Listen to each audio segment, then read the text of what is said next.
when people assume that there are battles that Kobe Bryant would not fight, they couldn't be further from the truth.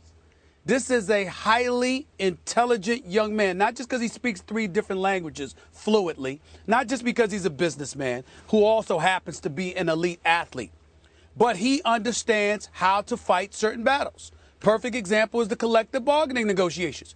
Kobe Bryant was right there with Derek Fisher and those boys. He was ready to go to war on behalf of the Players Association in terms of their quest to fight against the NBA with the collective bargaining agreement that was reached. What he wasn't willing to do is engage in hooliganism, was engage in frivolous activity that would reap absolutely no benefits whatsoever, because he understood the climate. He understood that in a bad economy, when the NBA owners are talking about a 50-50 share of things, there are certain battles that you have to know how to fight. You have to know how to be a businessman.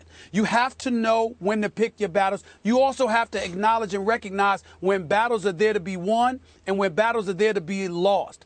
Kobe Bryant is an intellectual. And what Jim Brown was alluding to, him being born and raised in the early part of his life in Italy, not being raised in the inner city, not understanding that culture, he's absolutely right. That's not Kobe Bryant's world. But trust me when I tell you, in his own way, Kobe Bryant is a warrior. He's an intellectual one, as opposed to a belligerent, physical, confrontational one. But trust me when I tell you, the word warrior is apropos to him, because there are a lot of battles he will fight. He is just someone who dissects what is winnable, what is plausible, what makes sense, and what doesn't. And I think a lot of people sleep on him in that regard. He ain't perfect. Certainly wasn't perfect with Shaq, and we all know that. But if Shaq can forgive him, the rest of us can too. Beyond that, I think people are a little bit lost as to the warrior that Kobe Bryant is. Okay, so back to the question.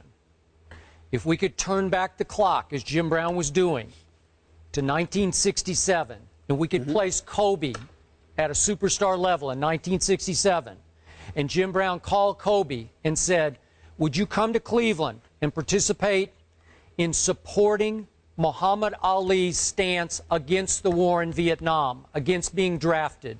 He wants to conscientiously object to the draft, to the war.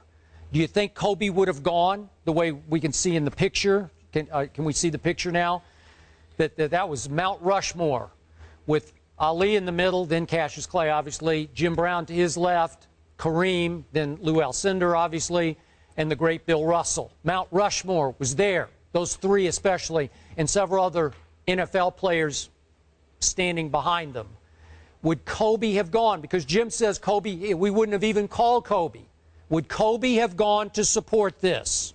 Yes. I agree with you 100%, which is why, as much as I love and respect Jim, and I've talked to him several times in my life too, done shows with him, I'm sorry, I think this is a little unfair to Kobe.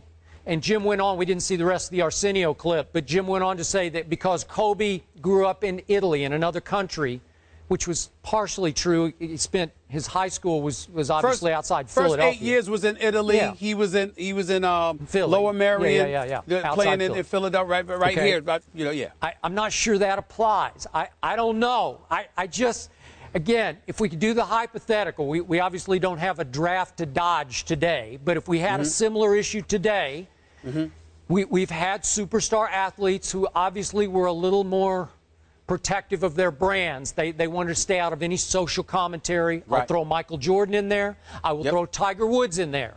But then I started thinking, if you call Dwayne Wade today, he's going to be there. Yes. Yep. LeBron. I think if you call LeBron, he's going to be there. Yep. I agree with you. If we can go back just a generation or so, if you're going to call Shaquille O'Neal, I think he's going to be there. Yes. Without question. Call Barkley, he's going to go. Yes. If you call Magic Johnson, he's going to be there. I'm pretty sure. I could be wrong. We're just hypothetical here. But Michael Jordan, I remind you of the Isaiah Thomas, without question. Okay, there you go. But remember Michael's, the famous line of Michael's when he was asked if he was going to support the black Democrat running for a Senate seat in Carolina. He said, Republicans buy sneakers too. Well, that was Michael. So would Michael have gone? I don't know. It's important that you understand the magnitude of the question that you asked me. Who would stand up? Let me tell you why Kobe would stand up. Let me tell you why LeBron and D. Wade and Kevin Durant and all of these dudes would stand up. Number one, because of the oppressive times that we lived in. Their egos, the fight that they had in them, would never stand idly by and watch that happen. That's number one.